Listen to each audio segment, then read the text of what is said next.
नमस्कार, मी समृद्धी जाधव. स्वागत आहे तुमचं टॉप न्यूज मराठीमध्ये. आज खरं तर राज्याचे दिवंगत उपमुख्यमंत्री अजित पवार यांच्या निधनानंतर पहिलीच राज्य मंत्रिमंडळाची बैठक पार पडली. या बैठकीला स्वतः उपमुख्यमंत्री सुनेत्रा पवार देखील उपस्थित होते आणि याच मंत्रिमंडळाच्या बैठकीमध्ये 3 अतिशय महत्त्वाचे निर्णय झालेले आहेत. त्यातला सगळ्यात महत्त्वाचा पुणे जिल्ह्याच्या दृष्टिकोनातून सगळ्यात महत्त्वाचा असणारा निर्णय झालाय तो म्हणजे पुरंदर विमानतळ होण्याचा मार्ग आता मोकळा झालेला आहे. या विमानतळासाठी जे भलं मोठं कर्ज घ्यावं लागणार होतं त्या कर्जासाठीची मान्यता आता मिळालेली आहे आणि त्या सगळ्याला मंजुरी मिळाल्यामुळे खरं तर आता इथून पुढे कर्जाची जी प्रोसेस आहे आणि त्याचबरोबर लगेचच जमीन अधिग्रहण करण्याची जी प्रोसेस आहे ती आता लवकरच सुरू होणार आहे अशी माहिती जी आहे ती यानंतर मुख्यमंत्री देवेंद्र फडणवीस यांनी दिलेली पाहायला मिळते. नेमकं आजच्या या बैठकीमध्ये काय काय ठरलेलं आहे आणि पुरंदर विमानतळाच्या अनुषंगानं कोणते महत्त्वाचे निर्णय झालेत, कशा पद्धतीने पुढची सगळी प्रोसिजर असणार आहे हे सगळं आपण जाणून घेणार आहोत. खरं तर गेल्या अनेक वर्षांपासून पुरंदरमध्ये होत असलेलं जे विमानतळ आहे त्याचा प्रस्ताव हा अनेक वर्षांपूर्वीच टाकलेला होता. अनेक वर्षांपासून हे सगळं प्रस्तावित होतं.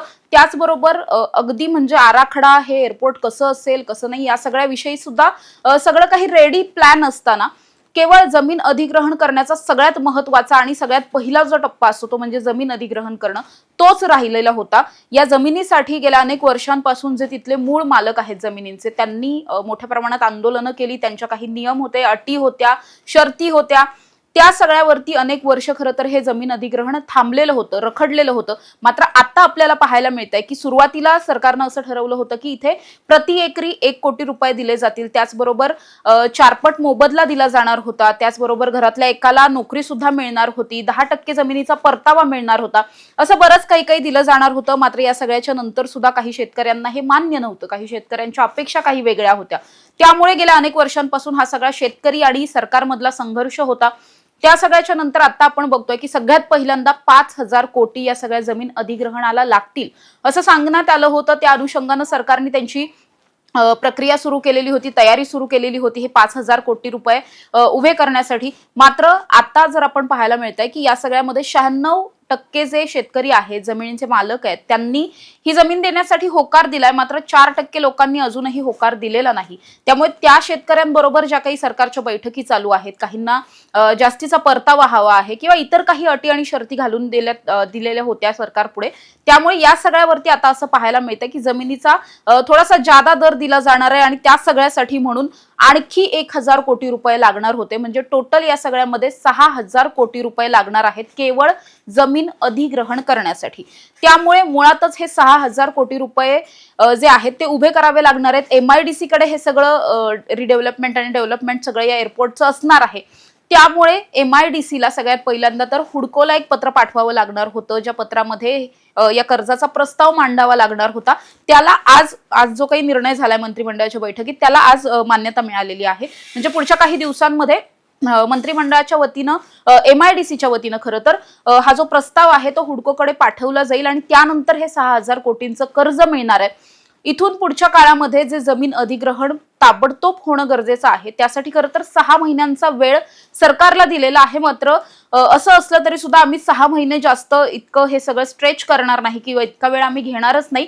1 जूनच्या आतमध्ये आम्ही सगळ्या जमिनी ताब्यात घेऊ, जमीन अधिग्रहण पूर्ण करू, शेतकऱ्यांना त्यांचा मोबदला सुद्धा देऊ, अशा पद्धतीचं आज एक विधान जे आहे ते खुद्द मुख्यमंत्र्यांनी केलंय. त्यामुळे आता 1 जून पर्यंत जितक्या जमिनी तिथल्या घेणं अपेक्षित आहे म्हणजे जवळपास 3,000 एकर जमिनी ज्या आहेत त्या तिथल्या घेणं अपेक्षित असणार आहे. त्या सगळ्या जमिनी घेतल्या जाणार आहेत. 7 वेगवेगळ्या गावांमध्ये हे प्रस्तावित असलेलं मोठं एअरपोर्ट आहे, प्रशस्त एअरपोर्ट आहे.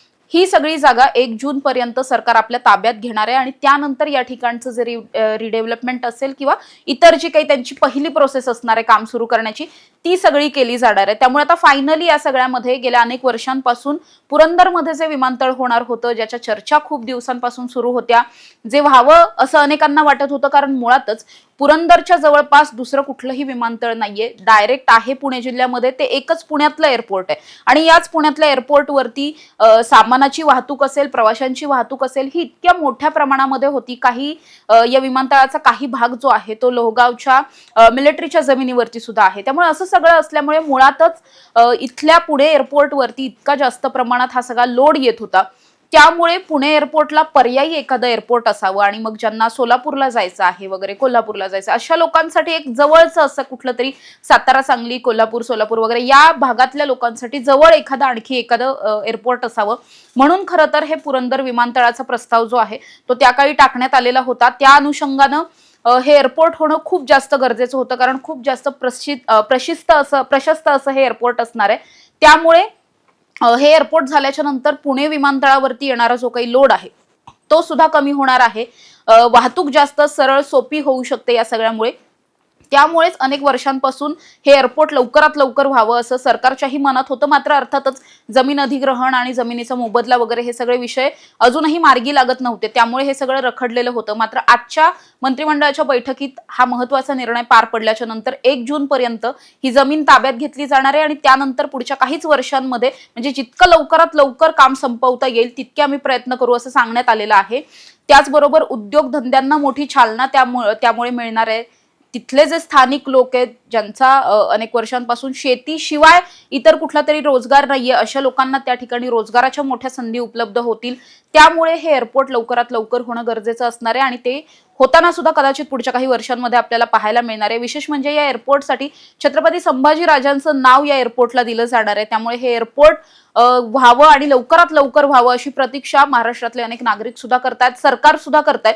त्यामुळे मुळातच आज इतका महत्त्वाचा निर्णय या सगळ्यातला झाल्याच्या नंतर खरंच सरकार 1 जून पर्यंत या सगळ्या जमिनी अधिग्रहण करण्यामध्ये सरकारला यश येतंय का हे पाहणं महत्त्वाचं असणार आहे. आणि एकदा का जमिनी या सगळ्या ताब्यात घेतल्या त्यानंतर मूळ जे काम सुरू होणार आहे, प्रत्यक्षात जे काम सुरू होणार आहे, ते काम सुरू होऊन एअरपोर्ट तयार होईपर्यंत नेमका किती वर्षांचा कालावधी लागतो आणि किती फास्ट हे सगळं काम होतं हे सगळंच पाहणं महत्त्वाचं असणार आहे. तुर्तास इथेच थांबूया. तुम्ही पाहत राहा टॉप न्यूज मराठी. आपला महाराष्ट्र, आपली बातमी.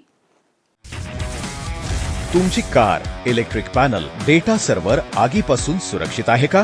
नाही? मग आजच बसवा F Protect temperature activated fire suppression device.